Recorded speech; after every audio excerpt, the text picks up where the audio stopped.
దేవుని నామానికి వందనాలు. మీ అందరికీ కూడా దేవుని నామమున శుభములను తెలియజేస్తున్న మీ అందరికీ శుభము సమాధానము కలుగునుగాక.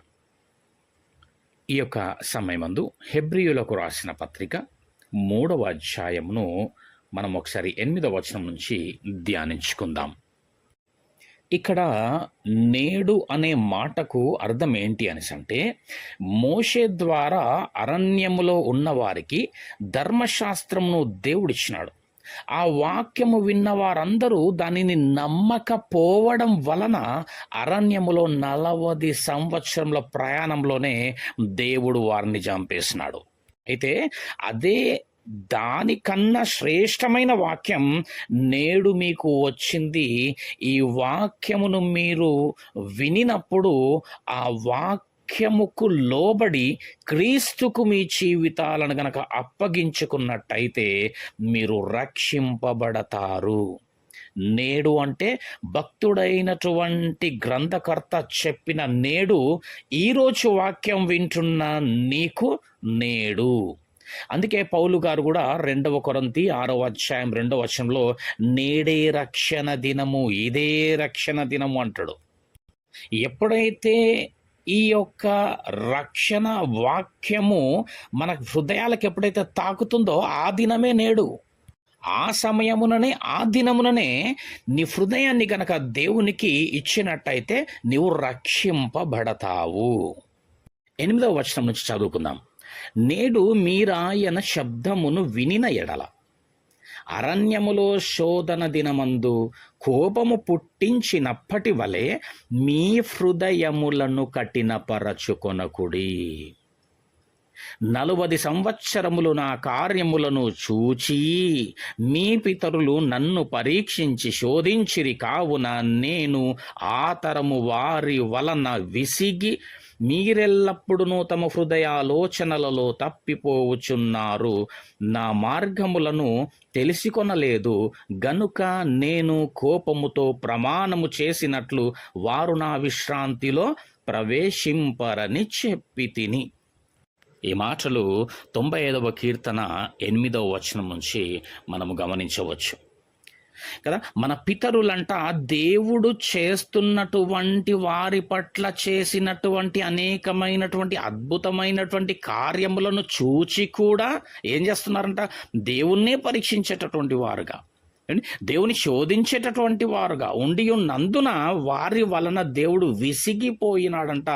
ఆ యొక్క విశ్రాంతిలోనికి ప్రవేశింపకుండులాగున దేవుడు వారిని ఆ 40 సంవత్సరముల అడవి ప్రయాణంలో, అరణ్య మార్గమందు దేవుడు వారిని నిర్మూలం చేసినాడు, చంపివేసినాడు. ఈ యొక్క సమయమందు, ఈ దినములలో కూడా మన జీవితములను గనక పరీక్షించుకుంటే అనేకులు దేవుడు మన ఎడల చేస్తున్నటువంటి కార్యములను ఎరిగి కూడా, దేవుడు మన ఎడల చేస్తున్నటువంటి మేళ్లను అనుభవిస్తూ కూడా దేవుణ్ణి పరీక్షించేటటువంటి వారముగా, దేవుణ్ణి శోధించేటటువంటి వారముగా ఉండి ఉన్నాం. దేవుడు తల్లి గర్భమందు మనలను కలుగజేసినటువంటి విధానం కావచ్చు, ఈ భూమి మీద నియమించినటువంటి విధానం కావచ్చు, మనల్ని నిర్మించినటువంటి విధానం కావచ్చు, మన ఎడల చేస్తున్నటువంటి అనేకమైనటువంటి మేళ్లతో కూడినటువంటి కార్యములు, పడిపోయినప్పుడు లేవనెత్తినటువంటి పరిస్థితులు, ఆదరించి ఉన్నటువంటి స్థితులు, ఓదార్చినటువంటి స్థితులు, అడగక మునుపే అనేకమైనటువంటి అవసరతలు, అక్కర్లు తీరుస్తున్నటువంటి పరిస్థితులు మన జీవితంలో ఉండి ఉన్నప్పటికీ ఏం చేస్తున్నామంట? మనము దేవుణ్ణి పరీక్షించేటటువంటి వారముగా, దేవుణ్ణి శోధించేటటువంటి వారుగా అనేకులుగా ఉండి ఉన్నారు. ఆయన చేస్తున్నటువంటి ఉపకారములను, మేళ్లను అనుభవిస్తూ అనుదినము జీవమును, ఊపిరిని, సమస్తమును దయచేస్తున్నటువంటి ఆ దేవుడినే పరీక్షించేటటువంటి వారుగా ఉన్నారు చాలామంది, శోధించేటటువంటి వారుగా ఉన్నారు చాలామంది. ఏం చేస్తున్నాడు దేవుడు? ఎందుకు ఇట్లా చేసినాడు దేవుడు? నాకే ఎందుకు ఇట్లా కావాలా? నన్నే ఎందుకు ఇట్లా చేయాలా? దేవుడు ఈ విధంగా చెయ్యొచ్చు కదా, దేవుడు ఆ విధంగా చెయ్యొచ్చు కదా, దేవుడు ఇట్లా నడిపిస్తే బాగుండేది కదా, దేవుడు నా ప్రార్థన ఎందుకు వినడం లేదు? అసలు దేవుడున్నాడా? ఇంకా మాట్లాడాలంటే అనేకమైనటువంటి మాటల చేత దేవుణ్ణి శోధించేటటువంటి వారుగా, దేవుణ్ణి పరీక్షించేటటువంటి వారుగా అనేకులుగా ఉండి ఉన్నారు. వారి వలనంట దేవుడు విసిగిపోతా ఉంటున్నాడంట. దేవుణ్ణి విసిగించేటటువంటి స్థాయిలో ఉండకూడదు. దేవుణ్ణి పరీక్షించి శోధించేటటువంటి వారుగా ఉండకూడదు.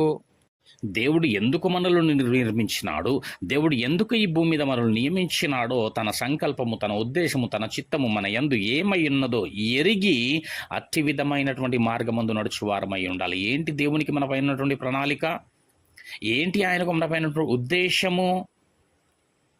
మనము తన ఎదుట పరిశుద్ధులమును నిర్దోషులమునై ఉంటూ దేవుడు మనకు అనుగ్రహించినటువంటి ఆ యొక్క రక్షణ పాత్రను చేతబట్టుకొని ఆ తిన్ననైనటువంటి దేవుడు కనపరిచినటువంటి ఆ మార్గములో నడుస్తూ అనేకులను ఆ మార్గమును నడిపించువారమై ఉండాలా. దేవుని రాజ్య విస్తరణలో పాలిభాగస్తులుగా ఉండాలా. దేవుడు మన కొరకు అనుగ్రహించిన, సిద్ధపరిచిన ఆ పరలోక రాజ్యమును స్వతంత్రించుకొను వారముగా ఉండాల గాని సనిగి గునుగు వారముగా ఉండకూడదు. ఏంటి సనగడము? దేవుడు ఎందుకు ఇట్లా చేసినాడు, నాకెందుకు ఇట్లా అవుతుందో, దేవుడున్నాడా ఏంటండి? దేవుడు అన్యాయస్తుడు కాదు. నీవు ప్రతి విషయంలో దేవునికి కృతజ్ఞతాస్తుతులు చెల్లించువారుగా ఉండాల. విశ్వాసము లేని దుష్ట హృదయము నీలో ఉండకుండులాగున నిన్ను నీవు పరీక్షించుకుంటూ జాగ్రత్త పడాల. చూడండి 12వ వచనం చూద్దాం.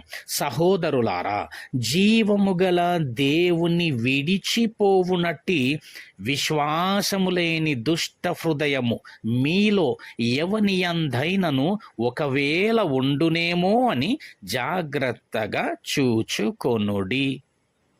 ఇటు విధంగా అనుదినము నిన్ను నీవు పరీక్షించుకొను వాడవుగా ఉండాలా. వాక్యము ద్వారా పరిశుద్ధపరచుకొను వాడవుగా ఉండాలా, పవిత్రపరచుకొను వాడవుగా ఉండాలా. ఇక్కడ 13వ వచనంలో కూడా నేడు అనేటటువంటి మాటను మనము గమనించవచ్చు. నేడు మీరాయన శబ్దమును వినిన ఎడల. అదేవిధంగా 15వ వచనంలో కూడా నేడు అనేటటువంటి మాటను మనం గమనించవచ్చు. నేడు అనబడు సమయముండగానే. ఎందుకంటే రేపేమవుతుందో ఎవరు కూడా తెలవదు కదా. కొంతసేపు కనబడి అంతలోనే మాయమైపోయేటటువంటి ఆవిరి వంటిది జీవితం. గనుక చూడండి, నేడు అనబడు సమయముండగానే ప్రతి దినమును ఒకనినొకడు బుద్ధి చెప్పుకొనుడి. ఏలయనగా మొదట నుండి మనకున్న దృఢ విశ్వాసము అంతము మట్టుకు గట్టిగా చేపట్టిన ఎడలననే క్రీస్తులో పాలివారమై యుందుము. ఎప్పుడు క్రీస్తులో పాలివారమై ఉంటామంట? అంతము మట్టుకు గట్టిగా చేపట్టిన ఎడలనే క్రీస్తులో పాలివారమై యుందుము. ఇటు విధముగా దేవుడు మన ఎడల అనేకమైనటువంటి ఆ యొక్క మేలుకరమైనటువంటి దీవెనకరమైనటువంటి జీవితములుగా దేవుడు మనల్ని మలచినప్పటికీ, ఒకవేళ మనము దేవుణ్ణి పరీక్షించేటటువంటి వారంగా, శోధించేటటువంటి వారంగా, సనిగే వారంగా, గునిగే వారంగా ఉన్నామా పరీక్షించుకొని అట్టి విధమైనటువంటి మనస్తత్వము లేకుండులాగున జాగ్రత్త పడుతూ, ఏమండి, విశ్వాసము లేని దుష్ట హృదయము మనలో ఉన్నదా ఒకసారి పరీక్షించుకొని మన యొక్క ఆత్మీయ జీవితాన్ని, విశ్వాస జీవితమును కాపాడుకొని దినదినము ఆత్మీయతలో వర్ధిల్లేటటువంటి వారముగా ఉండాల. దేవుడిటి కృప నడిపింపు మనకు దయచేయును గాక. ఆమెన్.